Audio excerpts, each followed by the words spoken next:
Bienvenidos, analistas de fortunas y curiosos de la verdad, a una investigación que va a redefinir el significado de la riqueza en el hip hop. Vimos a los iconos de la cultura alardear de sus fortunas, sus marcas y sus imperios, pero rara vez nos preguntamos de dónde viene es dinero. A veces, la fuente de la riqueza es tan sorprendente y tan sucia que nadie la ve venir, porque no se parece en nada a lo que podríamos imaginar. No es un caso de malas líneas de dinero en efectivo o de transferencias bancarias de cartels. Es algo mucho más insidioso y, a menudo, perfectamente legal. Es la riqueza obtenida a través de la explotación ética, la manipulación, de la narrativa y la capitalización, de la tragedía. Hoy, vamos a poner bajo el microscopio a dos gigantes, cuyos imperios parecen inexpugnables. Nicki Minaj y Rick Ross. Se les admira como genios de los negocios, maestros de la autopromoción que se hicieron a sí mismos, pero vamos a exponer las fuentes de su dinero sucio, que nadie esperaba. Un dinero que no se hizo con éxitos de radio, sino con algo mucho más controvertido. Nicki Minaj no es solo una artista. Es una marca, una empresaria que ha dominado la industria musical durante más de una década. Se la conoce por su talento lírico, su carisma y su habilidad para vender melones de discos. Pero hay una fuente de su riqueza que es tan consistente como su música, una fuente que no se promociona en las portadas de las revistas, sino que se esconde a plena vista. La monetización de la controversia. Y es su dinero sucio. Es una forma de ingreso que se ha vuelto una parte tan fundamental de su modelo de negocio que, sin ella, su imperio podría no ser tan sólido. El negocio sucio de Nicki no es ilegal. Es una estrategia que ha perfeccionado, a lo largo de los ecos, convertir el conflicto en efectivo, la IRA en ingresos. Cada una de sus peleas plicas, desde las que tuvo con Remy Ma hasta su infame rivalidad con Cardi B, no fue solo un drama personal. Fue un evento de marketing masivo, una mina de oro de atención mediática y de compromiso con los fans. Cada diss track, cuidadosamente elaborada, cada comentario punzante en las redes sociales, cada tuit incendiario que incendia la internet, generó melones de interacciones, artículos de noticias, y lo más importante, reproducciones en streaming, y ventas de álbumes y sencillos. Su canción, No Frauds, una respuesta a Remy Ma, se convirtió en un éxito comercial. Y cada vez que el público esperaba una confrontación, su base de fans se movilizaba, asegurando que su música dominara las listas. La narrativa de que Nicki es la reina que defiende su trono del asalto de otras mujeres es una historia que ha resultado increíblemente lucrativa. El dinero sucio de Nicki proviene de la energía del conflicto. A medida que otros artistas intentaban derribarla, ella utilizaba ese mismo intento para alimentar su propia marca y llenarse los bolsillos. En el mundo del hip hop, el beef es un negocio, y Nicki ha demostrado ser su maestra. Su dinero sucio viene del mismo drama que ha dominado los titulares. Una fuente de ingresos que se ha vuelto una parte fundamental de su modelo de negocio.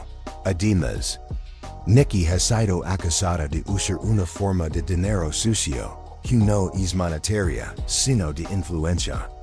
A través de su poder en la industria y su control sobre su base de fans, ha sido acusada de usar un pacto de silencio para proteger su marca. Dinero sucio de la influencia le ha permitido mantener lucrativos acuerdos de marca y colaboraciones. Al ejercer una presión inmensa sobre los medios de comunicación y los insiders de la industria. Supuestamente ha logrado silenciar las historias negativas y controlar la narrativa en torno a su carrera. Esta forma de poder, donde se manipula la información para asegurar el éxito financiero. Es un tipo de dinero sucio, que es invisible para la mayoría de la gente. Es el dinero que se gana no por algo que hiciste, sino por algo que puedes evitar que se hiciera público. La ironía es que una artista que es su fortuna a través del conflicto y el ruido, también ha utilizado el silencio y la presión como herramientas para proteger sus negocios. Su dinero sucio es la antítesis de su persona. Es la prueba de que el conflicto público es una estrategia, y el control tras bambalinas es la verdadera fuente de poder. Al final, la carrera de Nicki Minaj es un testimonio de que en la era de la información, el dinero sucio no siempre viene de fuentes ilegales, sino de la manipulación de la percepción y la monetización de la discordia.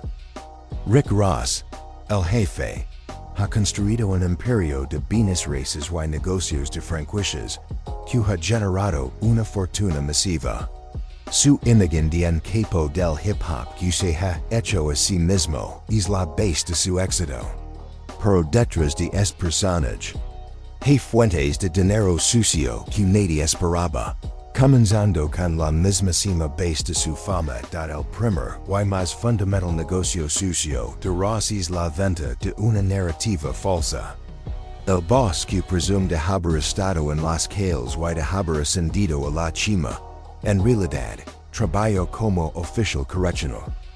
Esta contradicción no es solo una ironía, es una forma de dinero sucio, en la que su fama y su fortuna se basan en una mentira cuidadosamente construida.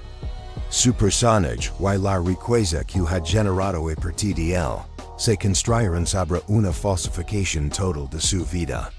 En el hip hop, donde la autenticidad es la moneda más valiosa, esta revelación ha sido una manca permanente en su legado. El dinero sucio de Ross proviene de una identidad fabricada, un engaño que le ha permitido conectar con una audiencia que cree que su historia es real y que él es el jefe que salió de la nada. Es un dinero que se obtuvo engañando a su propia base de fans y al público en general. Pero la fuente de su dinero sucio no se limita a su narrativa. Se extiende sus negocios. La fuente más inesperada y demostrable de su riqueza proviene de la presunta explotación de sus propios trabajadores.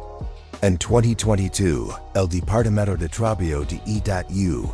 multó a su compañía, Boss Wings Enterprises, por una serie de violaciones laborales. Las acusaciones no eran menores. Se alegaba que Ross obligaba a los empleados a pagar por sus uniformes, les cobraba por las capacitaciones y los antecedentes penales, y les hacía pagar por los faltantes en las calles registradoras. Estas prácticas hicieron que el salario de algunos empleados cayera por debajo del salario mínimo federal. Además, la investigación reveló que un trabajador menor de 15 años trabajaba horas ilegales, más allá de las 10 de la noche. Esta es la definición de dinero sucio: ganancias obtenidas a expensas de los derechos y el bienestar de los trabajadores con salario mínimo. La ironía es que el jefe, que presume de jet privados y autos de lujo, fue acusado de robar pequeñas cantidades de dinero a los empleados que trabajaban en sus restaurantes. Este es un tipo de dinero sucio que nadie esperaba de una figura que se presenta como un magnate de la calle. Es un contraste chocante entre el lujo que practica y la explotación que supuestamente practica en el nivel más bajo de sus negocios.